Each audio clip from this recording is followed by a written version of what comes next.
Harry Connick Jr., great version of Write a Book. And that's what the Memoirs of a Journey in Education is all about. A company called the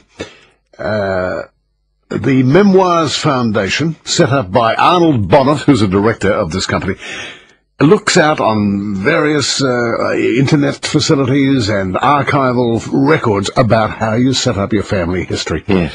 And I think all of us are interested in our own particular family, ourselves, and where we sprang from.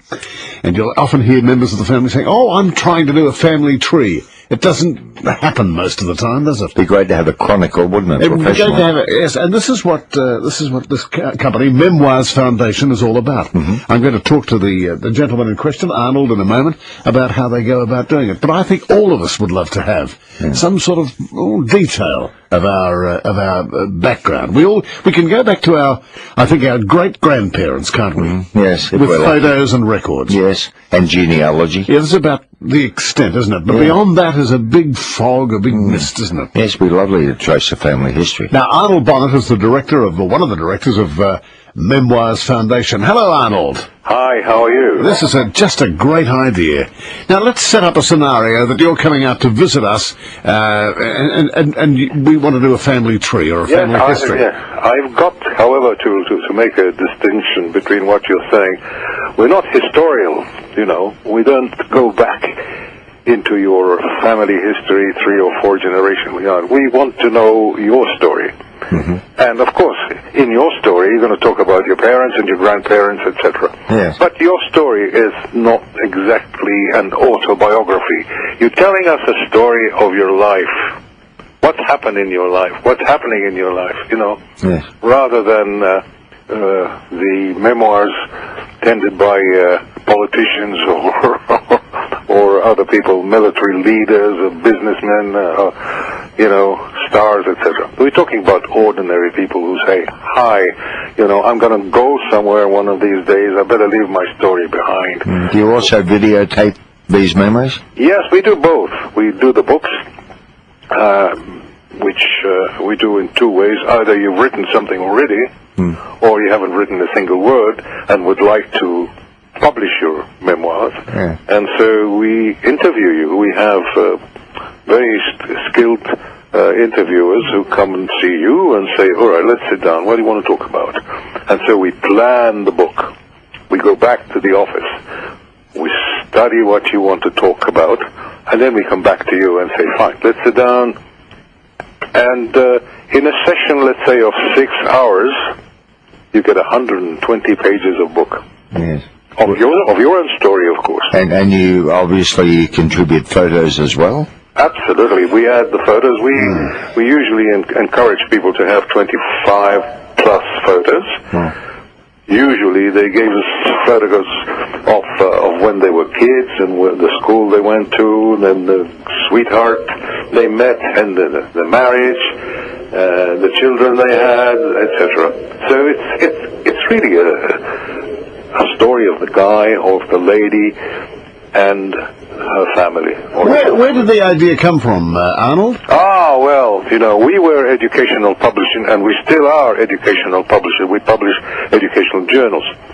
And the chairman of one of the education organization we serve came to me and said, "Listen, I've got a friend. I don't know if you can help him. He wrote his book, and he doesn't know where to go and have it printed. He tried some publishers, but they're not interested." I said, "Well, give us the book and see what we can do." And how many copies of the book would you publish normally?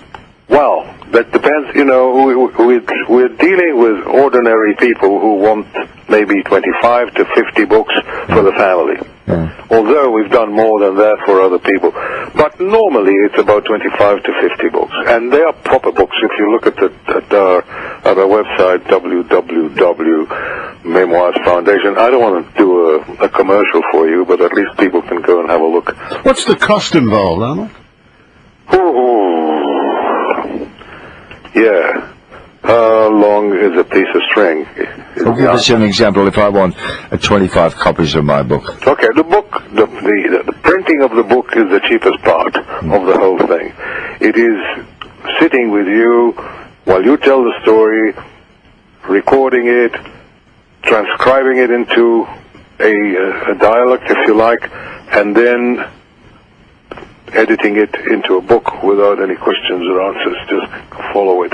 So it's really an editing job. And then we have to design it. We give you a choice of front covers and the back cover, and who's going to write the introduction, etc. Yeah, so based on all that, and I want 25 copies, please. How much will it cost me? Yes, fine. Well, how long is your book? Is it 120 pages? Okay, a normal length book, yes, 120. Yes, I would say between 3 and 4, depending on what else you want put in it. $300 to $400. Yes. Yes. Which is, we are a charity institution, so...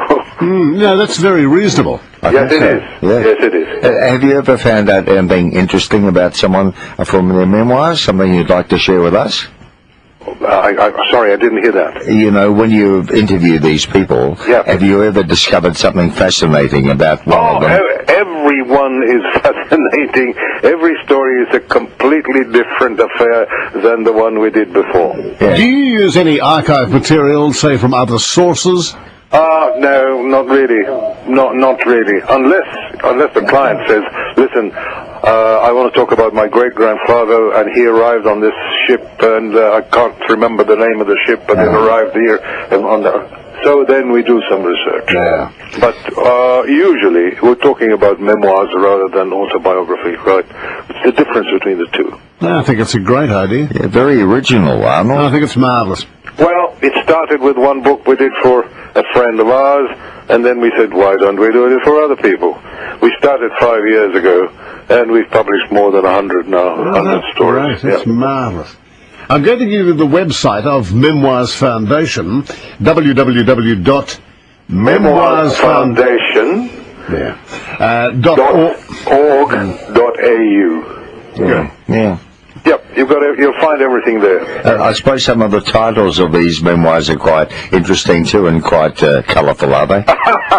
Yes. Sometimes we have to tell them not to say that. For example, I'm looking at one. The other side of it is that people, they write their memoirs and they're going to get even with somebody, and bang, bang, bang, bang, they write it all down, or they date it all down, but they got it out of their heart, if you like. And then when we do the editing, we tell them, well, you can't really say that unless you want to be. I suppose you've got to keep within the law too, as far as suing is concerned. Say that? You're going to be libelous. You have to be careful of that, yes. That's what we do. We look at the legal side of what they're saying. Yeah, definitely. Arnold, thank you very much. Arnold Bonnet, the director of... Thanks, talking to you. Thank you. Bye. Thank you. Goodbye. The director of Memoirs Foundation. And I'll just do that clearly for you, www.memoirsfoundation.org.au. And we might take some calls a bit later about your family, your tree, where does it go back to, how far does it go back? And as Arnold says, it's not back into the history of the 1600s, but in your lifetime, in your, perhaps Dad's lifetime, how he came to come out to Australia, etc. For example, you have a connection with the sheep man, John MacArthur.